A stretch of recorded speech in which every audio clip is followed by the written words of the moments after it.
Obboleettiin keenya zooniin biyya Saudi Arabiyaa keessatti boqottee akkasumallee jaalallee isheetiinis awwaalamteeti kan isheen jirtu. Isheenis kan isaan walitti dhufan Saudi Arabiyaa keessatti yoo ta'u hojjetachuu biyyaa taatee akkuma nama kamittuu jaalalaan nama wajjin walitti dhuftee haa ta'u malee lubbuun ishee darbeeti kan inni jiru. Hanga ammaatti lubbuun ishee maaliif akka darbee fi akkasumallee maaliin akka ajjeefamtes ta'e duute wanti ifa bahee hin jiru.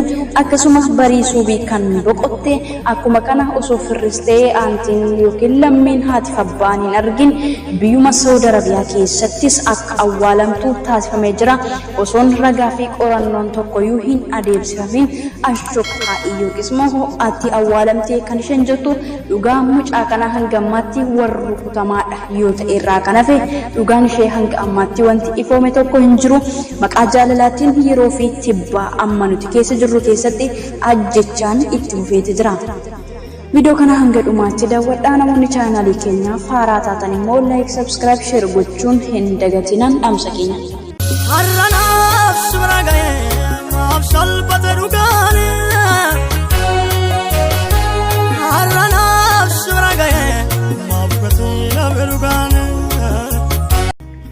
Yoyaa shamar kafuune hordoftoonni Saaroon Entertainment biyya keessaa fi biyya alaa nageenya koo kan jaalalaa fi kabajaa isiniif baay'eetu jecha. Egaa akkuma isin beektanii faashinii yookiis immoo waan haaraa uffata haaraa bahee fakkaatee lubbuun namaa akka tiisisaatti yeroo itti namni hundumtuu wal ilaalaa jiru keessadha kan nuti jirru. Egaa obboleettiin keenya isin suuraa irratti argitanis lubbuun ishee darbeeti kan inni jiru.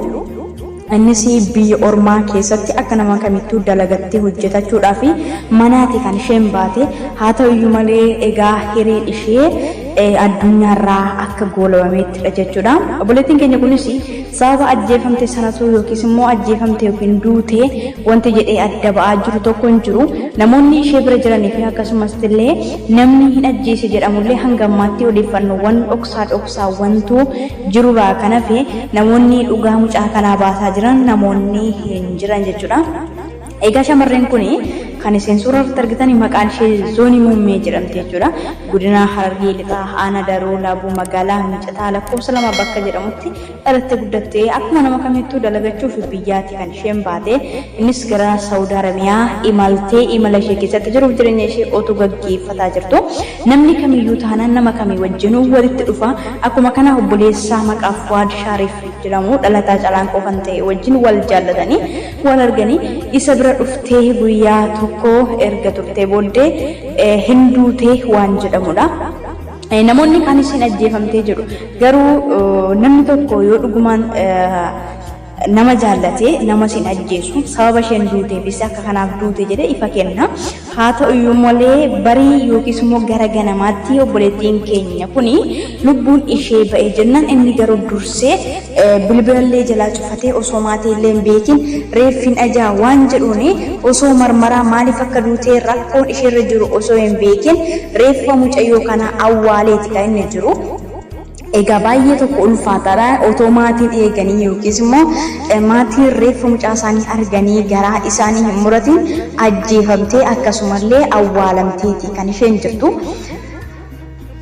Egaa daddafiidhaanii lubbuun ishee akka ba'een awwaalameeti kan isheen jirtu. Sunis Saudii keessatti awwaalamteeti kan isheen jirtu jechuudha.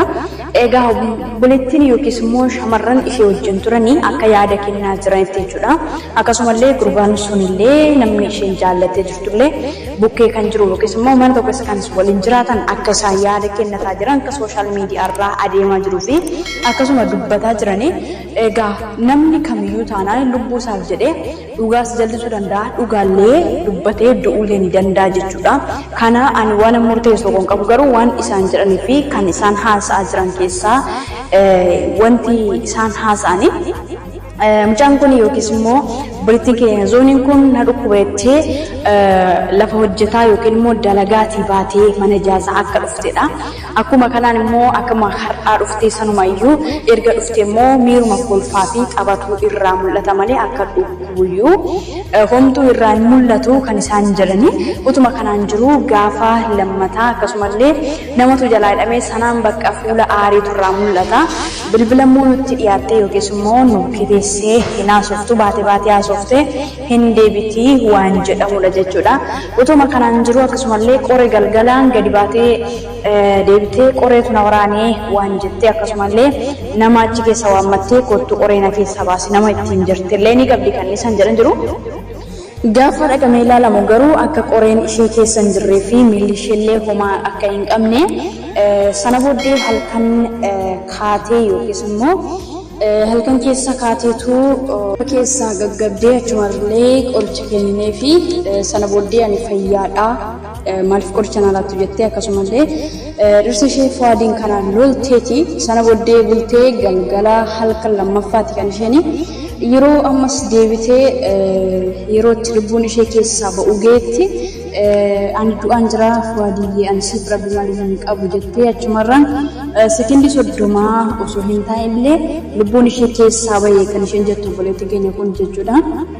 Sanumaan immoo ganama deebineeti awwaallee san iddoo homtuu hin jirrettillee jetteetti kan isheen jettu haa ta'u malee asirratti gaaffii guddaan jechuudha.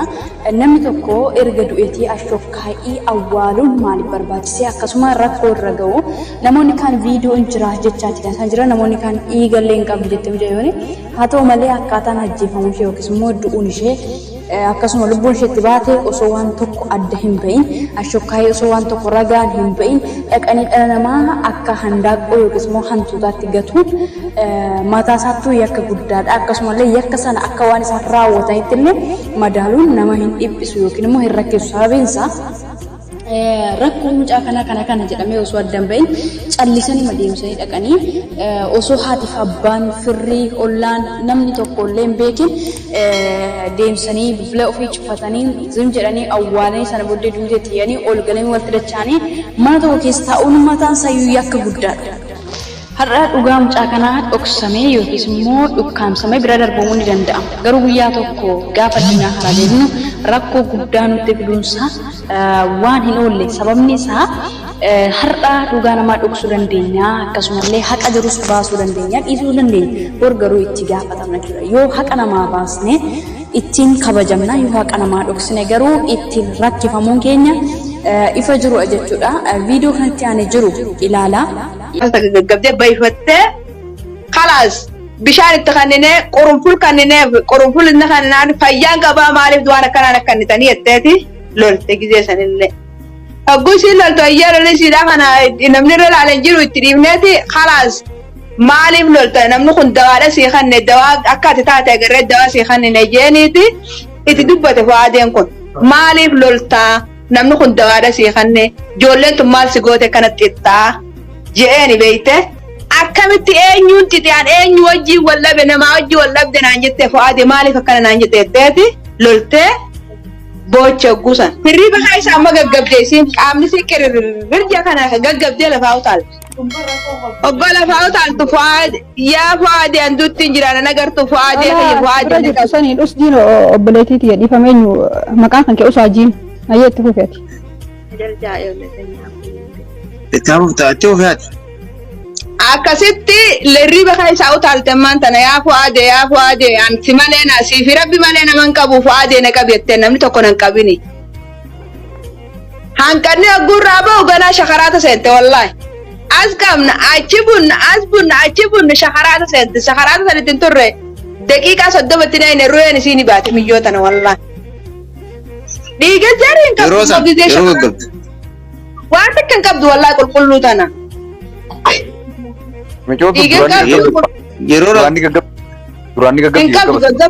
Gaggaba halkan san duraatiin halkan du'uu deemtu kanatti halkan aanu gaggabdee ni bayfattee halkan san dura irratti agarra doon irratti gaggaba. Qalbeessa ayyoo guuta qobsa na qabaadha guuta. Ani viidiyoo ana bira jirtu jira qalbeessa isin erguu danda'a. Viidiyoon suni dhiiga. Asirraa waa tokko isin mataan keessan ni hubattu. Egaa yeroo ammaa kana keessatti biyya keessattis ajjeefamaa akkasumallee biyya alaattillee akkasumallee biyyoota arabaa keessattillee namni wal jaallatee deebii wal ajjeesaa jira jechuudha. Maaliif akka hantuuta gukkoo namni akka gara malee hin ta'u dunkaan kanaa turuuti bofumayyuu jechuudha karaa deema yookiis immoo noormaalii yoo ta'e namni dhahee hin ajjeesu yoo dhugaa walitti himna jechuudha haa deemu karaa isaa deemaa bofa nama iddee nama ajjeesu jechuudha dhalli namaa garuu gatii qaalii nu kan hin argamne warqiidha dhalli namaa jechuudha. Garuu yeroo itti namni jaalalaan wal qabatee jaalala fakkeessee dhirsi yeroo haadha manaasaa ajjeesu yookiis immoo shamarri immoo yeroo abbaa manaa ishee ajjeeftu yeroodhaa gara yerootti mul'ataa kan jiruu fi akkasumallee argamaa kan jiru jechuudha. Baay'ee tokko waan jettan nama harkaan ni gata jechuudha. Keessattuu waa'een biyya keenya keessa jiru jechuudha. Yeroo ammaa kanaaf immoo sa'aatii ammaa kanatti jechuudha. Waaqayyoo nagaa guddaa buusu tarimmoo biqilaa biyya Itoophiyaa irraa biqilee kanatu abaarsa qabanati.